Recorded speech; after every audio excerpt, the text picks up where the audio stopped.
FightSaga.com and Halftime Pizza proudly present Real Talk with boxing professional Rick Glaser.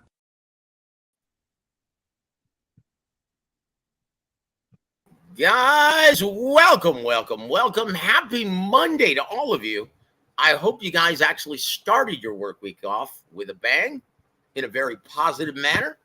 And guys, I know I have, especially now that we're conversing with the man, the incomparable, real Rick Glaser. Rick, how you doing, brother? Not bad, guys. Glad to be back on the show on this wonderful Monday, August 14th. And in the meantime, I'm glad to see G-Funk is back with us again and rock and roll here. Yes, sir. And guys, this wouldn't be an episode of Real Boxing with Rick Glaser, well, without the efforts of my co-host, the boss, G-Funky Boxing. G, how you doing tonight, sir? Oh, man, I'm doing great. I'm enjoying this Monday. It was a hot day here in Sacramento. Took the kids swimming, and yeah, time to talk some boxing and kick back for the rest of the night, man. Oh, boy, and we've got a loaded show for you guys, but notice that I placed in the comment section, if you'd like to call in with any questions to the real Rick Glaser, please just dial 916-572-1020. Guys, it's the very first comment. Oh my gosh, and it's using my collection moniker in the avatar. It usually has a War Week rated. You see that? It's got a Guido there with a baseball bat. Do you see that? Oh, Chingao. I didn't mean for that to, well. Anyway, Rick, we've got a loaded show, guys. We've got Rick Glaser's Twitter watch, as well as 8 big fact or fiction. We're the 8-round stage tonight. But first, guys, I don't know if you were aware of this, and we talked about this, that this was going to be a segment on this program. Well, the incomparable Rick Glaser was invited. Well, let me just set the table. He's going to clarify, and he's going to give everyone a lot more insight into that, well, dare I say, thrashing of Marty the Martyr. I'm sorry, what did he call himself? Manager Marty? Rick, is that the guy? I don't. Yeah, his real name is A.K. Martel Brown. The fucking genius he is. Woo! So what happened? Now, wasn't this supposed to be, because he introduced you, that you guys were just going to have a conversation and some dialogue concerning the business of boxing to help educate his fans? This other guy got a hold of me. I knew this manager Marty was a PBC hack, and he called me up, and he was nice. And he said that, you know, they wanted to learn about the business of boxing. They always talk about the sport, but you know the business and blah blah blah. I said, okay, fine. Then I turn on the friggin' on the app on the link, and it says Rick Glaser versus Manager Marty. What the fuck is this? You know, I mean, completely changed the whole content of the whole thing around. I mean, a jerk off shit. You know what I mean? So, well, I tell you what, kudos to you for going on anyway, because it was, well, let's just face it. You knew it was going to be light work, wasn't it? Didn't you? Yeah, I mean, that guy didn't. I mean, I don't know. I mean, they didn't know anything. Then he was so obnoxious and crude and, oh, God. Well, look, guys, and the reason why we're talking about this, ordinarily we wouldn't get this time of day, but I warned you guys on Friday. If any of these glorified fans, these frauds, these guys who have never worked a day in their lives in this business, and even if it's, well, maybe he's a manager, maybe he manages some low-level club fighters, maybe. Once again, no offense to the fighters, but yeah, he doesn't know anything, and it was blatantly obvious when you listen to that podcast. He's so stupid. I started feeling sorry for his fighters. I don't even know the fighters. Yeah, you know, and you called him as much. You got so frustrated towards the end of the show, and that's when you terminated the call. and you said, "What are you, stupid?" And Yeah. well, we'll get to that part in just a bit, but I thought it was interesting. And this all kind of stemmed from, well, him understanding he had a problem apparently with you because you had and you're not the only person in this business, far from it. A lot of people in this business still have a lot of disdain for Al Heyman and his business practices when he first started PBC, and how it changed the way fighters, their mentality, the way the business was conducted, and it really put the business back. Well, set the business back a while, and we still haven't overcome that, have we, Rick?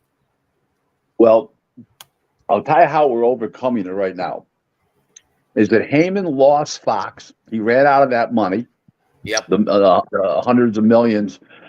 He owes Whiteout Reed $900 million, but hasn't made a payment in forever, years. But here's how it changed. He lost Fox, so he no longer had the leverage with Showtime to pit Fox against Showtime and Showtime against Fox. Well, all of a sudden, they were putting out all these bad pay-per-views. All of a sudden, he gets a boss. Stephen Espinosa at Showtime, and that's the head of CBS Sports. His name escaped me. I believe it's an Irish name, Irish-American name. And then what basically happened was they said, hey, no more pay-per-views unless they're great fights. So now all of a sudden we get Ryan Garcia, Tank Davis. He sees the numbers where they couldn't get guarantee last year. Crawford couldn't get a guarantee. All of a sudden you got a guarantee of $10 million because they were forced to make those fights. Now getting Canelo. We're getting Canelo. We've sat since 2015 with shit fights on pay-per-view from friggin' Heyman, especially the last 2-3 years. Awful. And now all of a sudden they're putting on good fights. Oh, isn't Heyman doing a great job? Isn't PBC? Isn't Showtime? No, they were forced to do this. Okay, if not, it was Outski. You know what I mean? They're going to get blown out of Showtime, and probably, what's his name? I'm not saying he would have lost his job, Espinosa, because he's a lawyer by trade. He would at least maybe he would have lost his position. And he probably would have been put in the legal department or as a lawyer or something like that. Not saying he would have lost his job. I'm not naive, okay? But he probably would have lost his position, okay? And it's all coming together now for the fans and for boxing as a whole, because the guy from CBS says, fuck this shit, stop putting on garbage. And that's what happened. And people have to... And if you remember, that's the only reason why we got Mayweather-Pacquiao is because of the intercession of Les Moonves. Because Les Moonves, the president of CBS, Showtime, everything, he got involved and told him this got to happen or else. Exactly. Yep. So history tends to repeat itself. Correct. Well, and you know what? And let's go back to that. That butchering. That flogging, because you spanked him pretty good on his show, Rick. And this all stemmed from, this is what he said. You said, you know what? We're still suffering from the effects of overpaying fighters, right? The practice when they first started PBC, they started dramatically overpaying fighters, these inflated purses. Because it wasn't Heyman's money. It was borrowed other people's money for starters. And the second thing is that he tried to corner the market. He was gonna, pull the old, monopoly, monopolize the business, and he failed greatly. And it cost hundreds and hundreds and hundreds of millions. Now he's in debt, $900 million now. We're going to see. We're going to see what's going to happen going forward. This is a really hard business. And unless you surround yourself with the right people, boy, you can burn through millions of dollars. Like, Rick, in your tenure within this business, had you ever seen anyone burn through hundreds of millions of dollars that No, quickly. never hundreds of millions, but Dan Gooser blew through 21 million with America Presents. America Presents. Ooh. Yep. He did blow 20, but $21 million then is like 63 million today. So Well, we're talking though within a span of about 16 months with those idiotic time buys, right? Hundreds of millions of dollars within 16 months. 2.5 years of time buys. 2.5 to 3 years of time buy. Just everything they did was a disaster. I mean, certain networks don't even want to hear about boxing because of Heyman. Okay, yeah, and that's actually a fact, guys. So now, so here's going back to your conversation. I'll tell you how bad it was. Yeah. So he had that ESPN deal for 2 years where he was putting out all that programming. He was paying for the programming, right? Yep. And paying for the all the production and everything, paying for the time, paying the fighters, and he lost millions, hundreds of millions, right? They got away from Heyman. They went to Arab, and they give Arab almost $100 million a year to do the shows plus production. Yeah, that's the way to do it. But once again, we lost Telefutura, their involvement in boxing. We lost so many different outlets, and they were just burning through outlets because no one was looking after. What just wasn't profitable. This is what Heyman didn't get. Okay, where he made a big mistake. He made multiple mistakes, but this is one mistake he didn't get. He didn't understand. He was trying to. He was buying the time and was going to get the advertising dollars. Oh boy! Why is anybody going to give him advertising dollars on all these networks that show NFL football, Major League Baseball, when those advertising companies, those what are they called? Advertising agencies that do those sponsorship deals, they can come to these sponsors and say, hey, listen, we can give you NFL football, we can give you NBA basketball, we can give you boxing, and we can give you NASCAR, we can give you golf. And he only could offer them one thing: boxing. Yep. So and he tried to do it on his own. Yeah. Right. And he got nailed. He got nailed on the cross. Okay. And got hung by his balls. Yeah. So, it was bad. And you remember how many PBC promos they had to shoot within the fight stream because they couldn't get sponsorship.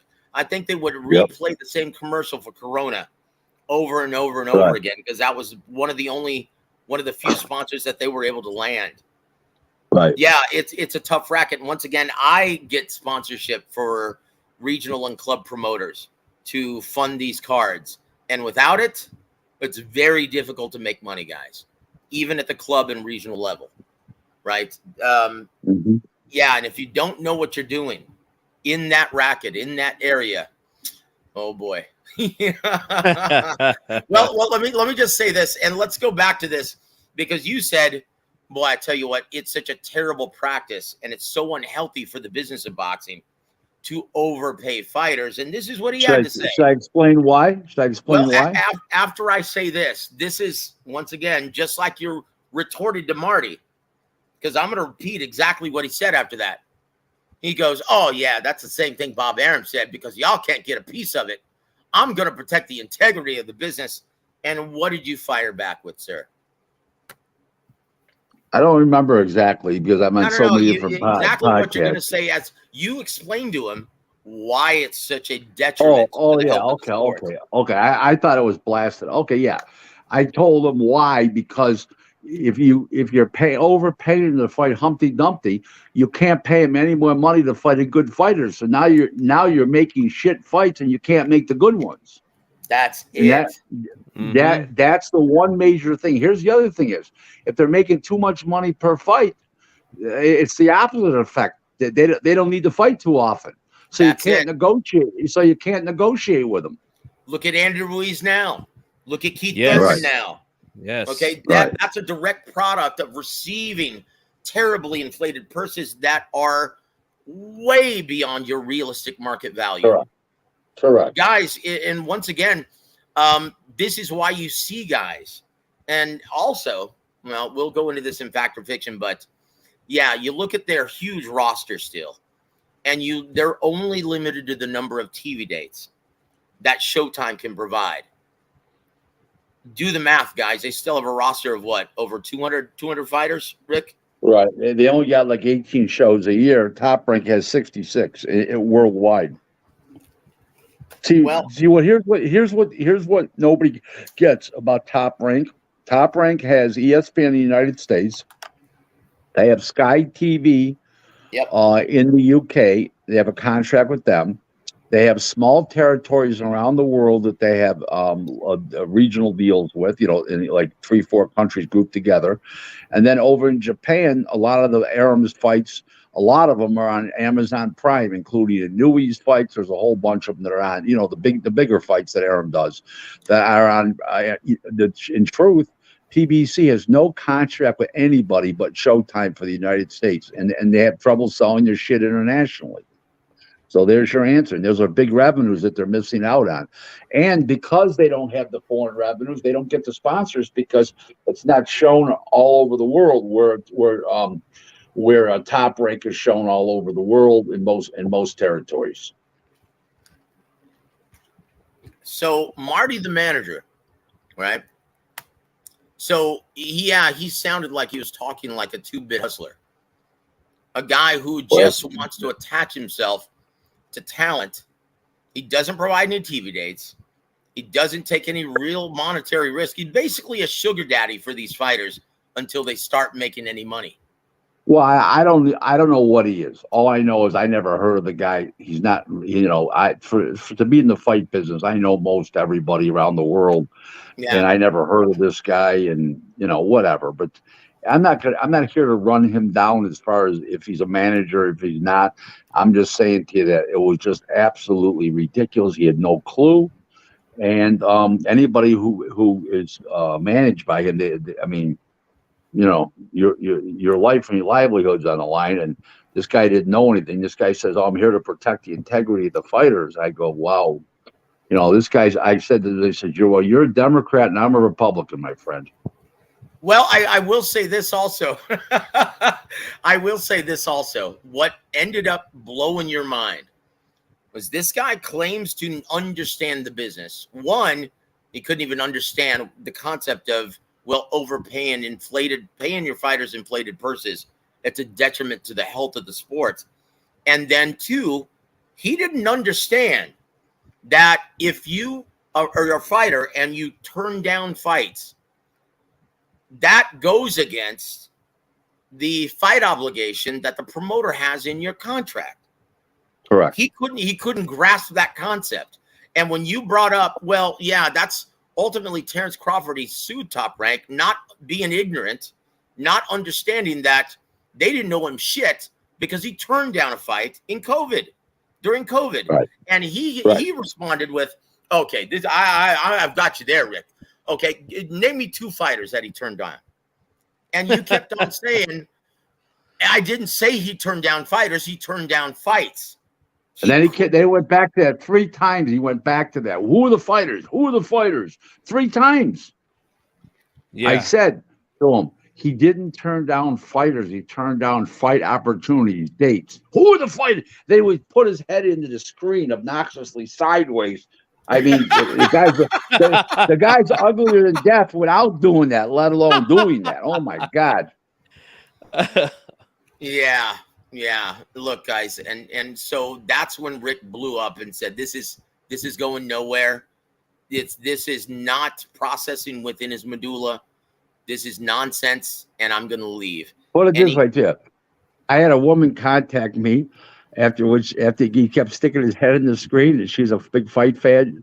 She follows me on Facebook. She says the only thing he slept with is his pillow. Oh, shit. Yeah.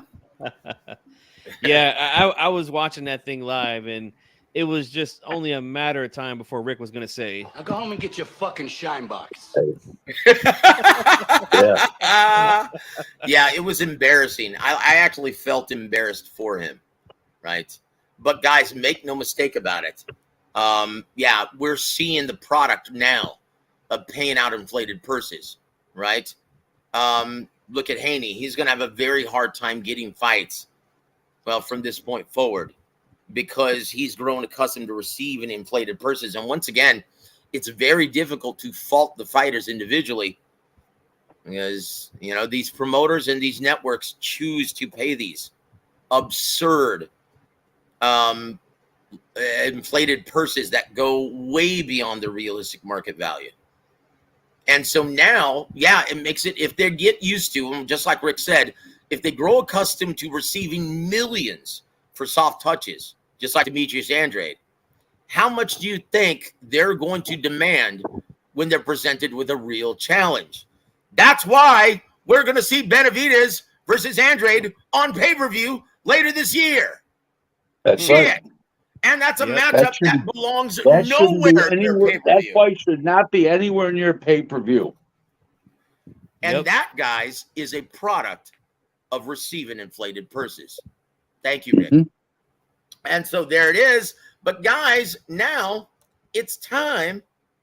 Well, maybe, just maybe, it's time for Rick Glaser's Twitter Watch. Bang!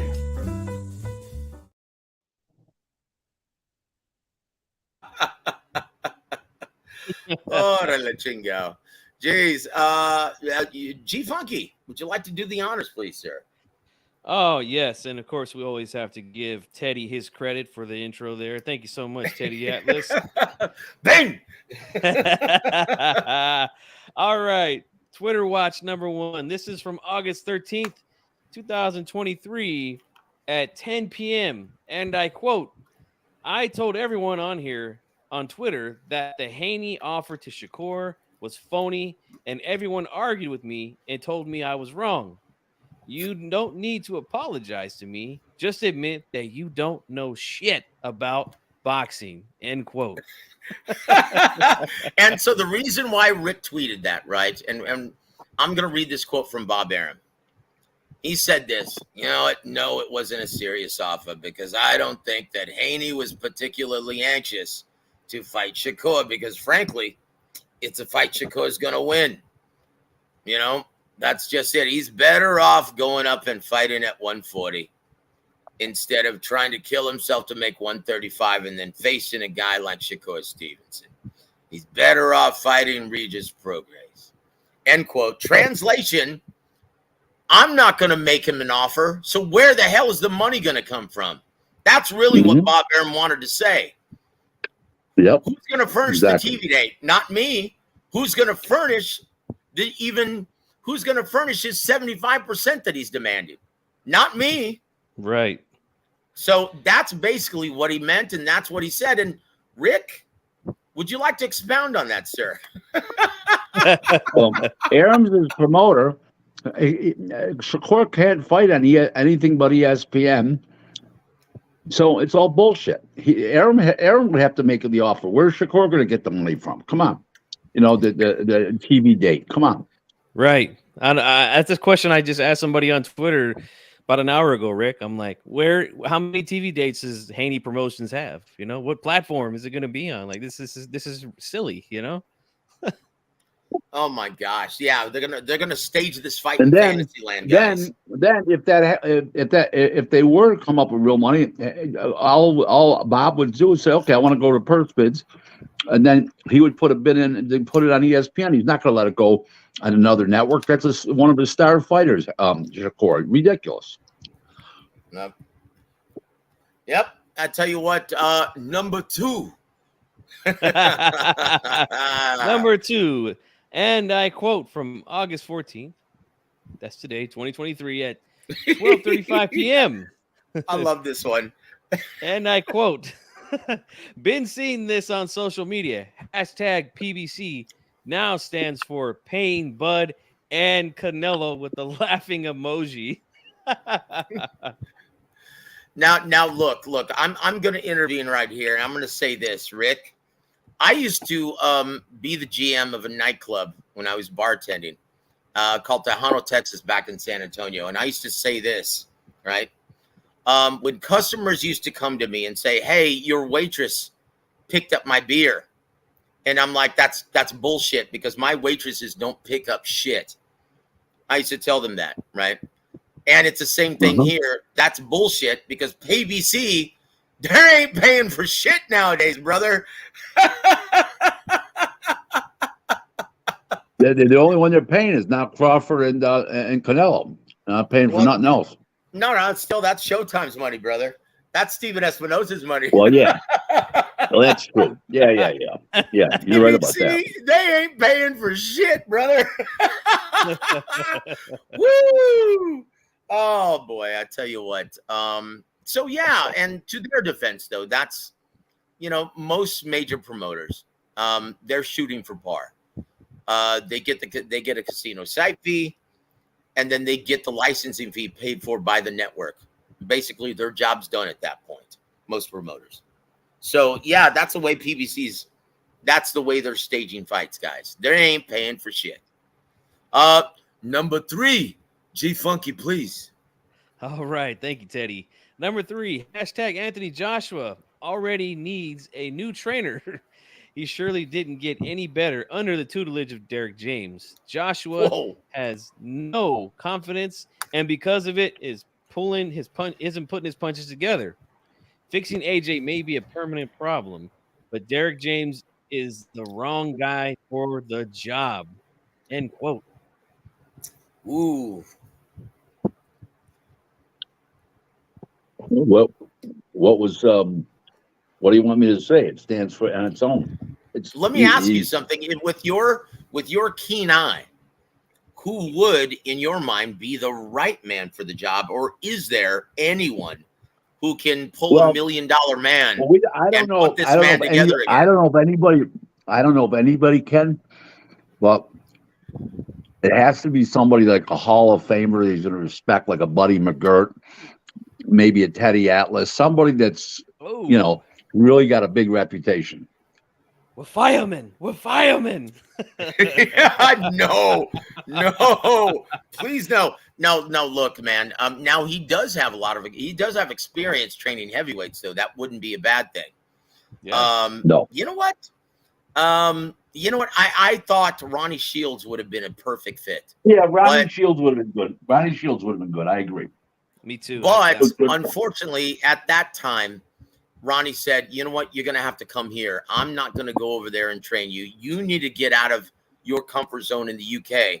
You need to come over here. I've got quality sparring for you, and you're going to get away from all those distractions, and you're just going to live, breathe, eat boxing while you're here."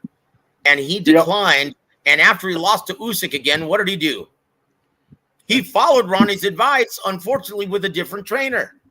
Went to Derek James instead. Yeah, it'll happen.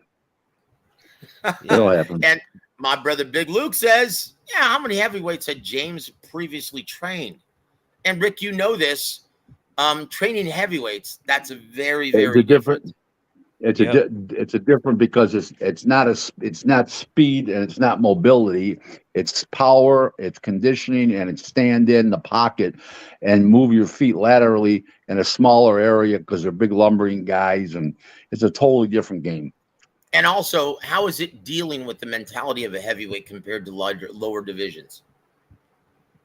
They think their shit don't stink. Terrible. They're a bunch of. He's exactly right, guys. They're a bunch of prima donna bitches. You know what? And they're lazy at times because they don't have to kill themselves to make weight, and they want to work at their own time, their schedule. They want to work at their own pace. Look at Chris Arreola back in the day. Do you remember Henry Ramirez? He had to hide Chris Areola's keys from him to keep him from going to Tijuana and ducking camp, going to party, driving to Vegas, him coming back a week later with a hangover. Yeah, look, guys, and that's the same thing Manny Robles went through with Andy Ruiz Jr. Oh, but they did him dirty, man. They actually had tacos over there in Saudi Arabia. Who would have ever known that there would be tacos in Saudi Arabia for Andy Ruiz. Well, I tell you what, man. tacos are flipping delicious, brother. Puro Mexicano. It's better than a damn Snickers bar. That's all I have to say. Oh, man. Anyway, thanks for hanging with us. Thanks for supporting Big Rick. And guys, might I remind you, once again, if you have any questions for Big Rick Glaser, please call in 916-572-1020. But guys, it's about that time. 30 minutes in, it's time. Floyd, please, the honors. Hey, we ain't ducking and dodging nobody. It's time for fact or fiction. Thank you so much, Floyd. Always a pleasure. Number one on fact or fiction for Mr. Rick Glaser.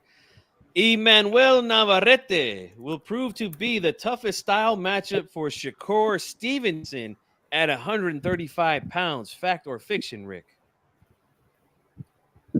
It's a hard question to answer. I think his style will, because you can't get sparring partners that fight like that. He's so unorthodox, and he's big for the weight class at 30. He'll be big at a big 35 pounder. He'll give Shakur a tough fight, but I don't know if it's going to be his toughest fight. I don't know how long Shakur is going to stay at 35, so it's a tough fight. But he'll give him all he can ask for. Let's put it that way to you. So you're not going with the fan sentiment that Shakur would shred Emmanuel Navarrete? No, nobody's going to shred that guy. He throws too many punches. He's too big. He throws a lot, and he's so unorthodox. I think he beats him, but I don't think he shreds him. No. Guys, right now we have a caller for Big Rick Glaser. Yes, sir. 973. You're live. Oh, hey. By the way, Rick, I actually passed by you when you were in Dubai for the Sonny Edwards. He was facing the Wasim guy. I saw you talking to Schaefer, so shout out to you guys. You know, I was at the fight too as well in Dubai. But I was wondering, where are you from? New Jersey? Yeah, I'm Jersey. What were you doing over there?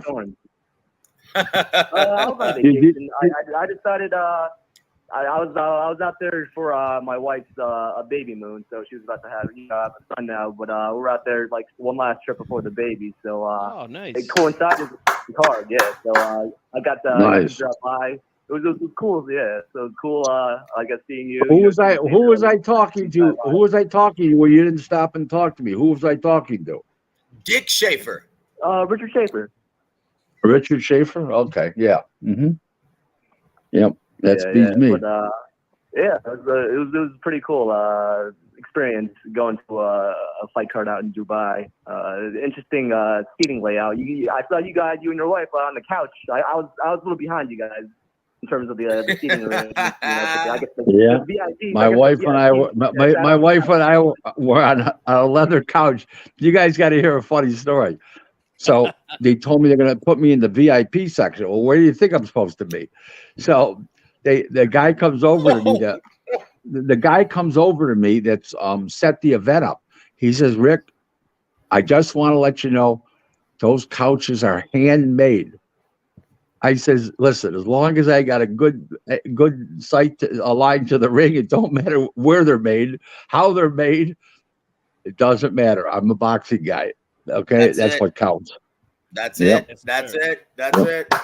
Woo! Do you have a question for Big Rick Glaser at this time, my friend? Yeah, I do. I was curious, in your opinion, who has a better career at this point, production-wise, in terms of your opinion? Is Richard Torres or Jalalov, the gold medal winner, the silver medal winner? Ooh, Jalalov.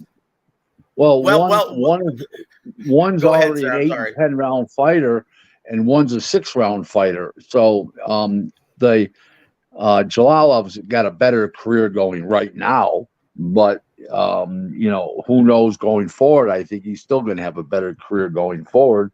I think Richard Torres is going to develop into an unbelievable regional attraction in that Fresno area, and I think he's going to be a heavyweight.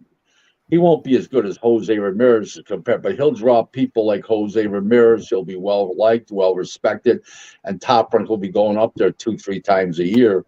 to do shows up there in the Fresno area, Rick, where Javalev doesn't have a home base. He's going to be a That's it. vagabond, but he'll be an excellent fighter. Oh, he Rick, sure I couldn't will. agree with you. And I couldn't agree now- with you now, anymore, Rick. I let was me there. ask.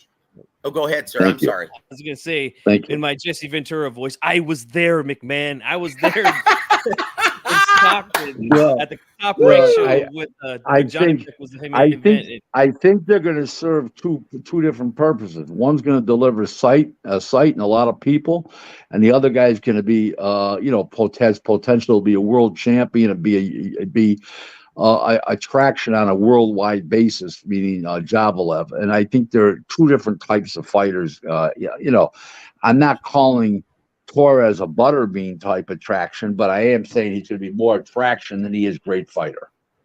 Well, Yeah. look. And what do you think of this? Jalalov signs with your friend Lou DiBella just for him to deliver them to top rank. Rank. No. He's out. He has nothing to do with that. They got out of the Really? agreement. Oh, Yeah, really? he got out of the agreement. Yes. Well, Had good nothing for to do with that. Jalalov. Good for Jalalov.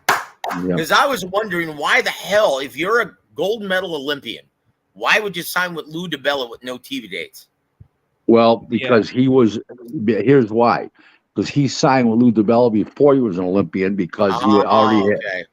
remember that he already turned pro and then he went to the Olympics. Remember? That's Mm. right. Yep. Okay. That's right. And I agree I with you, keep Rick. forgetting. I keep forgetting you're allowed to be a professional now in the Olympic Games. Yeah. Yeah, and I agree with you, Rick. I think Richard Torres is gonna be a big attraction here.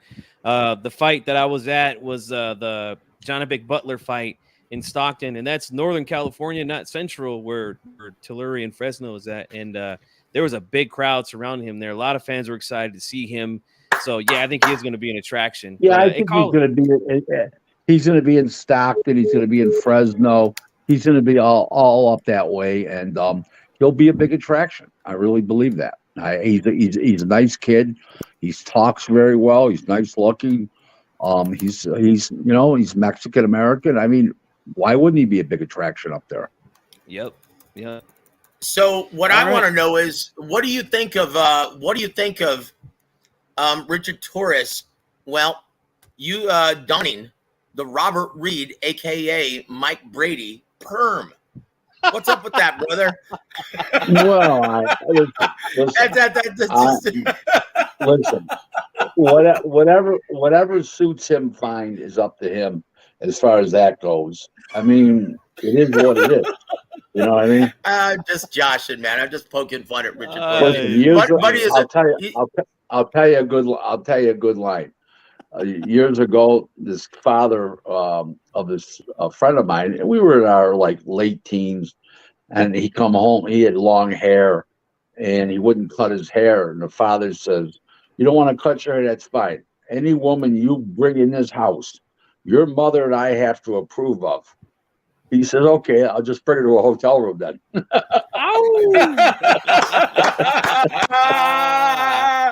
Woo! That's it.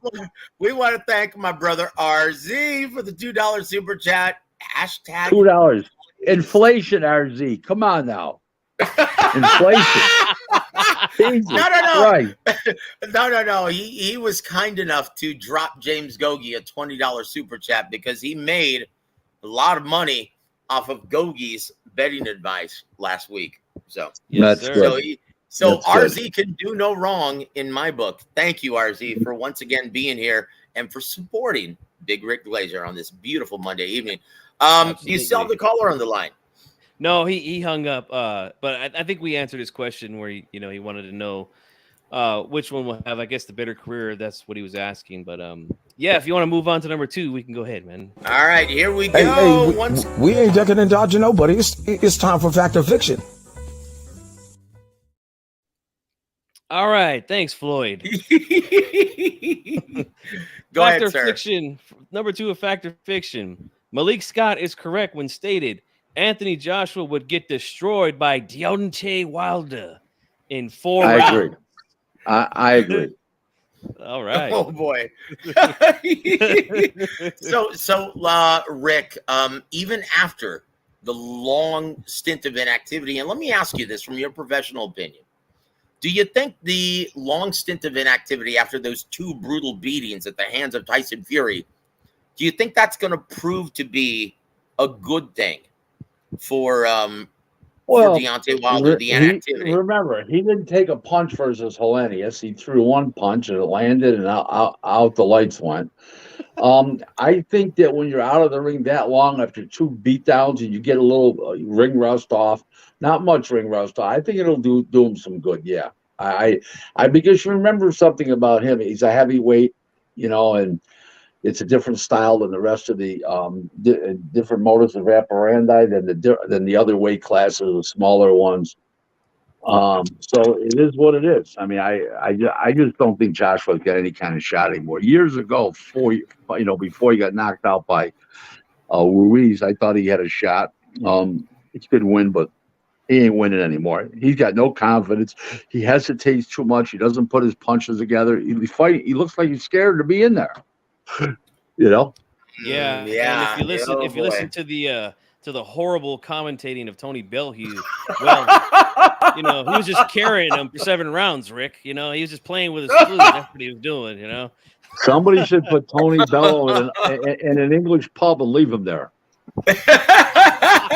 I can't believe they still have him doing commentary there. It's shocking, brother. But Big Luke says, yep, we bet with Gogi, the new Boxtradamus. And he also says this, excuse me, he says, Big Rick, how's Tommy Hicks doing over in Lockport? Still judging?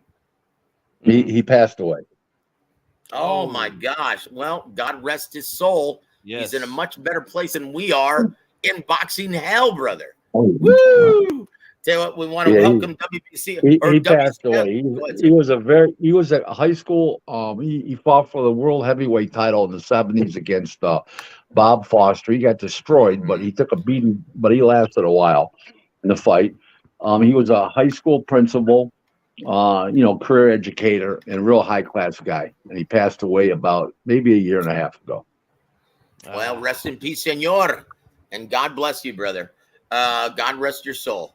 WCS, Warwick Radio Network, salute, and the real Rick Glaser. Yes, sir. How's it going? And Randy C says, Torres rocks that 70s porn star look. Yes, sir. little Ron Jeremy, got it going on there. Ching got that. Dude, don't say that. No. Honestly, he looks like the lost Brady son, right? He does, right? But just for the record, Rick, I'll say this. I agree with you. I do think Wilder gets Joshua out of there. I've always thought that, even prior to those guys both getting beat by Fury and Ruiz, I always felt like Wilder would get him, but definitely now for sure. Well, I tell you what. Hey, you know what? Let's move on to number 3, dog. All right, let's do it, man. Thank you again, Floyd. Number 3, lack of TV dates and moving prospects too quickly are the biggest problem concerning the PBC at this time. Fact or fiction, Rick? What was that? I missed the question. Okay. Lack of TV dates and moving prospects too quickly are the biggest problems concerning the PBC at this time. Fact or fiction? Yeah. I think after what we saw with Trayvon Marshall the other day. Oh boy. Because I said to somebody at another organization, what the fuck are they doing? I mean, were they mad at this kid or what? And out with the lights. So I didn't know what they were thinking. Look, I attribute it to Rick because Tom Brown, he knows what he's doing. He knows how to nurture and cultivate prospects. But I think giving them the benefit of the doubt, I attribute this to the lack of TV dates, where they just don't have enough TV dates or a platform to nurture and cultivate fighters properly. So they're just rushing them. Hey, sink or swim time. And this is a real problem for the future of PBC. And you brought this up, and I hate to bring this up again, but you brought this up in your conversation with, shit-faced Margie, or Martyr, or what's his name? Marty? What's his name? Manager Marty. Marty. That's his name. Yeah. You brought this up, and you said, look, man, they're not They're not doing anything to secure their future. They're not creating future stars because they don't fight as frequently. No. And you cannot cultivate future stars by doing this. Would you like to expound on that, sir? Well, you got to have, you got to prospect early on. You got to play, 4 to 6 times a year for the first year. After that, 4 times a year. Okay. And get them built up. The guy should, and they don't do that. The guy fights once. You don't know when he's fighting again. And everything, it's crazy. I mean, just the way they do things is absolutely. That's why their fighters always lose to top-ranked fighters and the rest of them, especially top-ranked, because their fighters are so inactive. Period. Whether they're 10-rounders, 12-round guys, whether they're 4 to 6-round guys, guys are just so inactive. It's just bad business. They just don't give the fighters. They're not giving the fighters a platform to develop on often enough. And it's sad but true. Yep. You look at, and once again, being a promoter, it's all about filling that pipeline, right? Right. Of prospects and cultivating and nurturing them. And just, we'll see which ones pan out and which ones actually blossom, which ones flourish.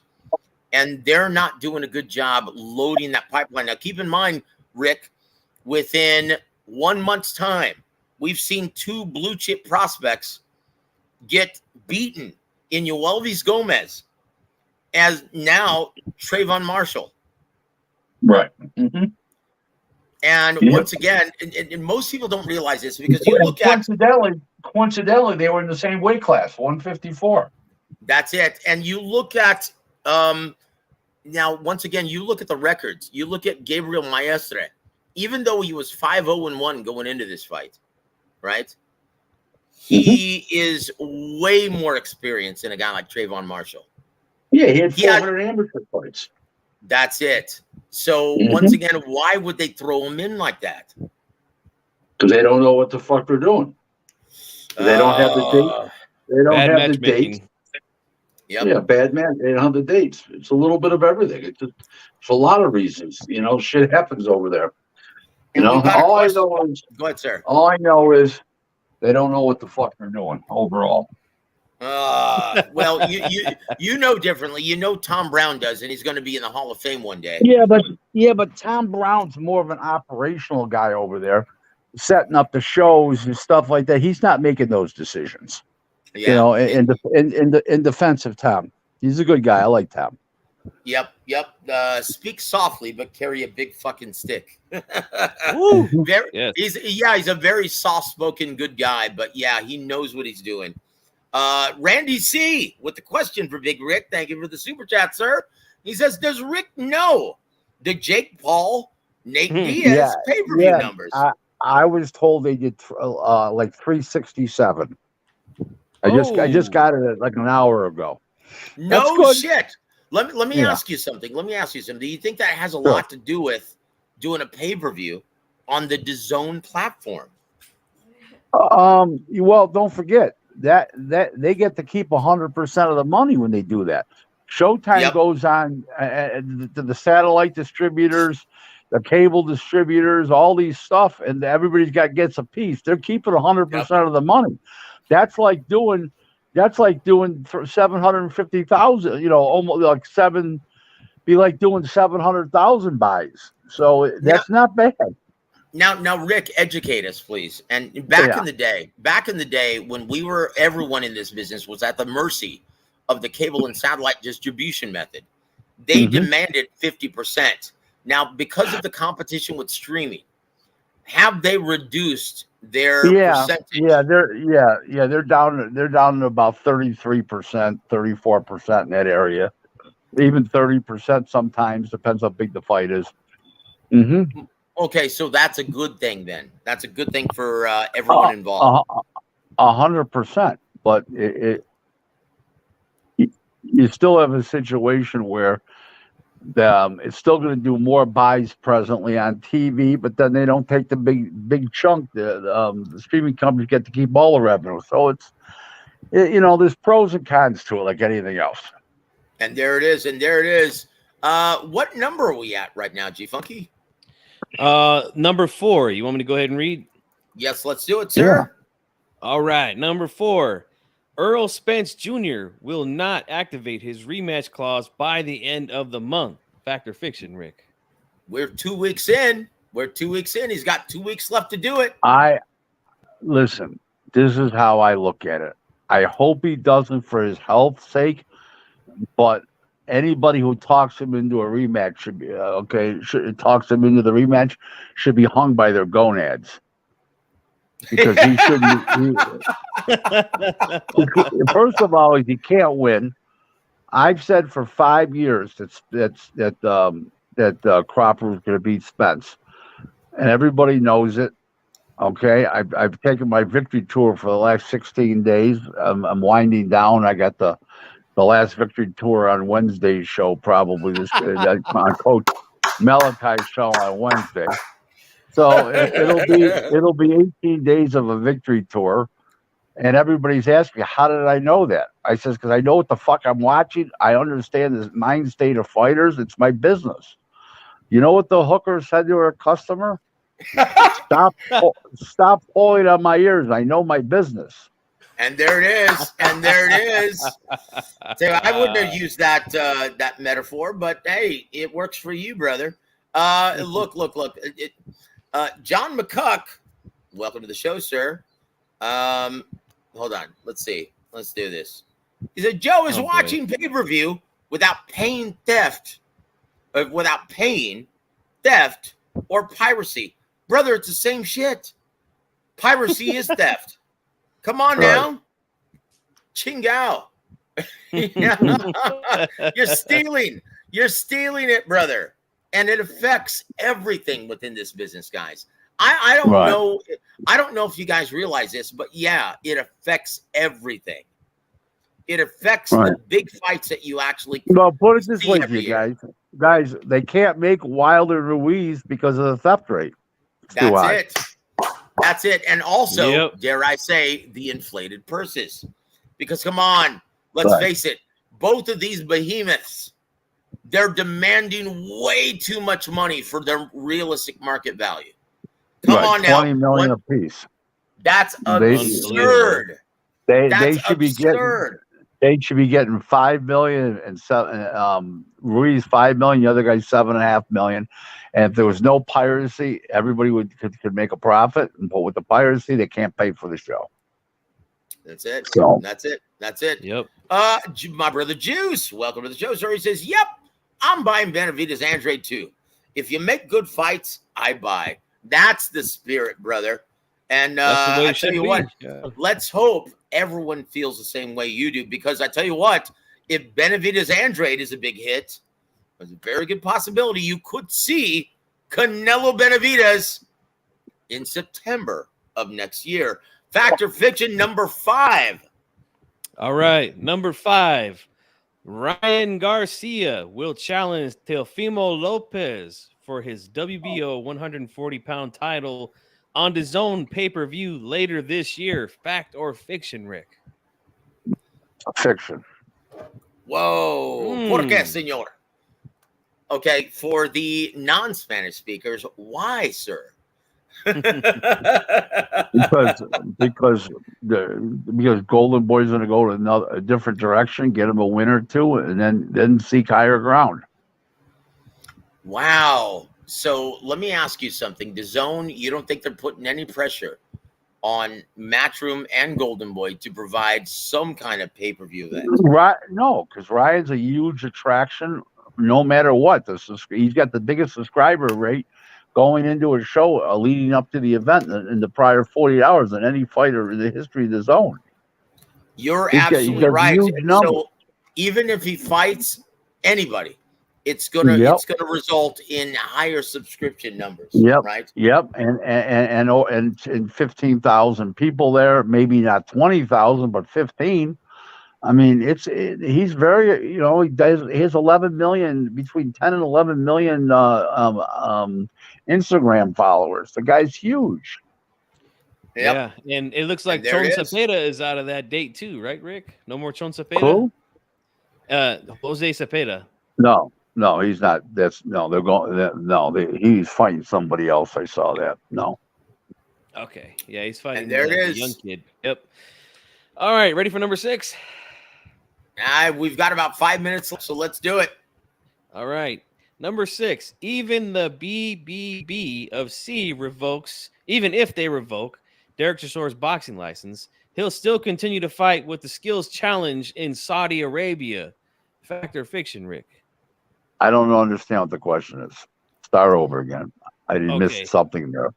Well, let me read this one. Let me read this one, brother. Even if the BBBFC revokes Derek Chisore's boxing license, he'll still continue to fight with skills challenge in Saudi Arabia, even though he should retire.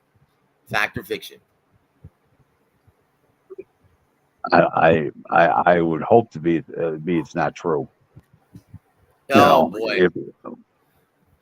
I'd hope to say it's not true. Well, everyone currently is calling for his retirement, and he's giving them the big one-gun salute. Yeah, well, I whether he won or not the other day, because yes, he won, but the other guy was completely shot, and so is he. He's stumbling around. He's not what he was. It's over. It was a complete waste of time. Unfortunately, well, the fighters are the last ones to get that memo now, aren't they, Big Rick? Yeah, sadly but true. Yeah. And there it is. Let's move on to number 7. All right, number 7.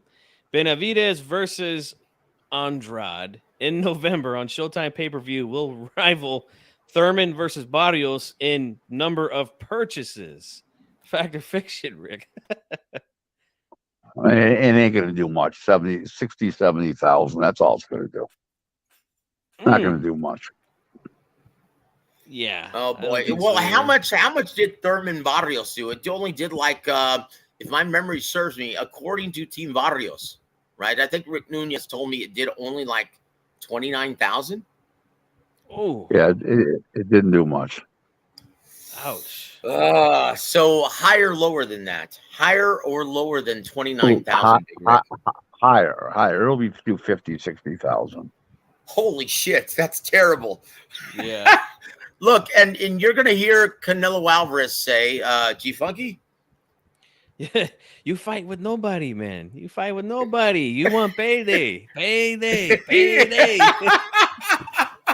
So look, guys, and it's funny. Everyone told me that I was retarded for saying, look, guys, I know this to be a fact. Jamal Charlo is going to get the Cinco de Mayo fight date. The only reason why he didn't get the September 30th fight date is because, well, he's still going through his divorce, and his wife was unwilling to sign on the dotted line to expedite that thing, and she wanted 50% of the big Canelo payday. And everyone said I was nuts, and I'm like, look, guys, that's the truth.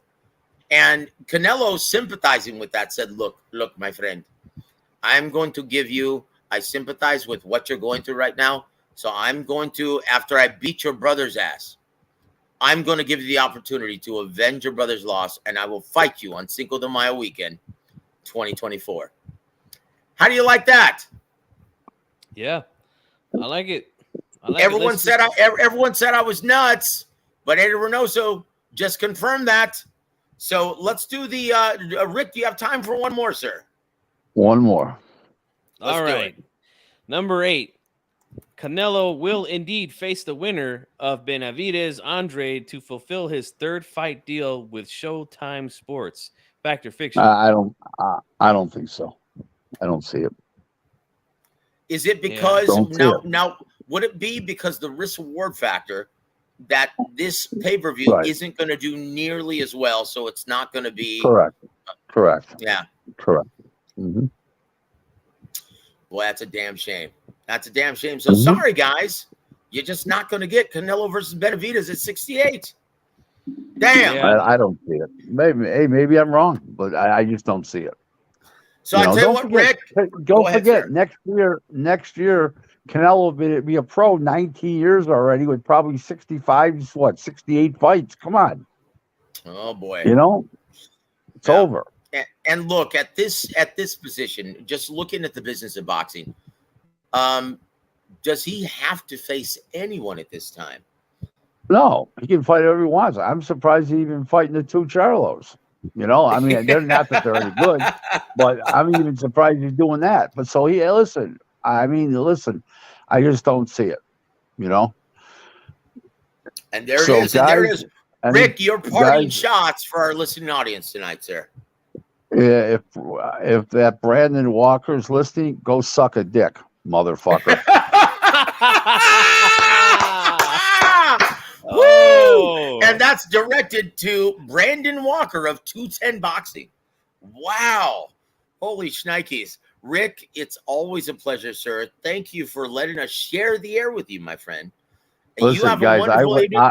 Go Yankees. I just want to let you guys know. Oh, they're terrible. Please stop already. I just want to say one thing, guys. I wake up on Monday mornings looking forward to being on your show every Monday night. It's very enjoyable and pleasurable for me. Yes. I like the questions. I like the questions from the audience. It's just a good show. And I'll see you guys next Monday night. Okay? I'll talk to you. We look forward to it, guys. Rick. Thank you, brother. Bye-bye, guys. All right, Rick. God bless you, man. And there, round of applause for Big Rick Glaser, please, G Funky. I think I just found my new sound bite for the show.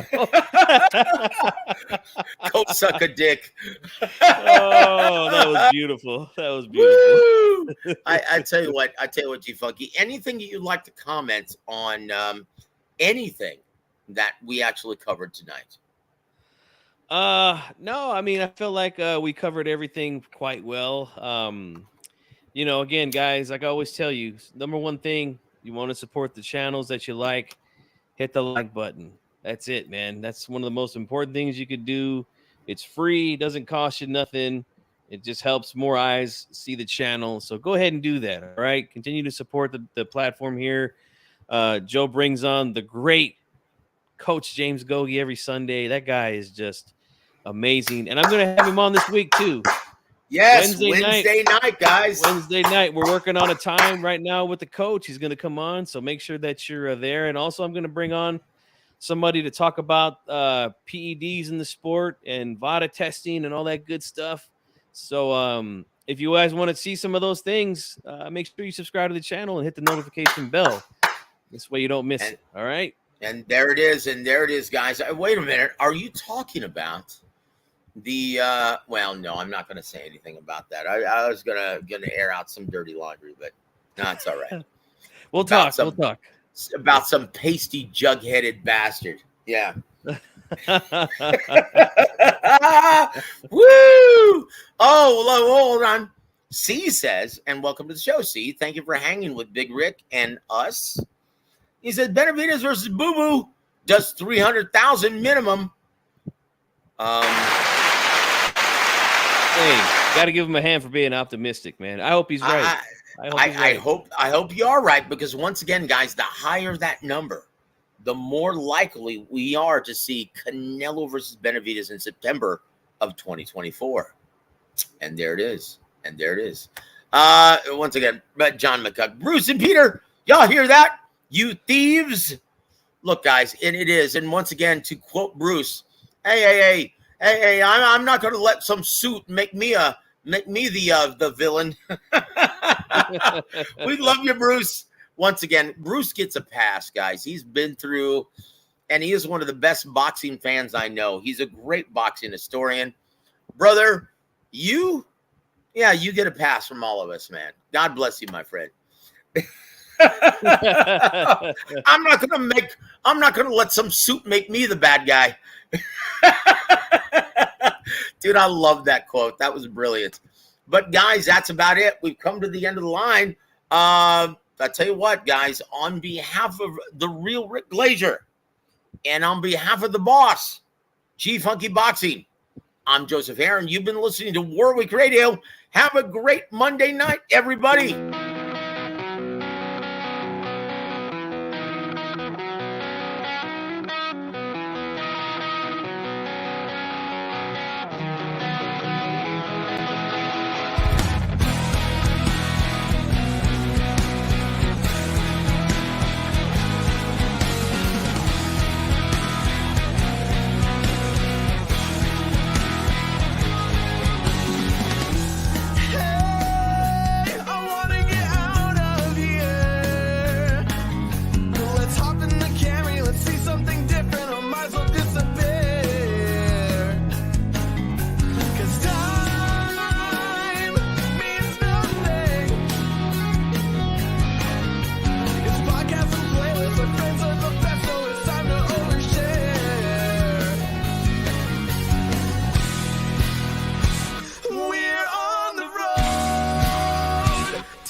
Mexico.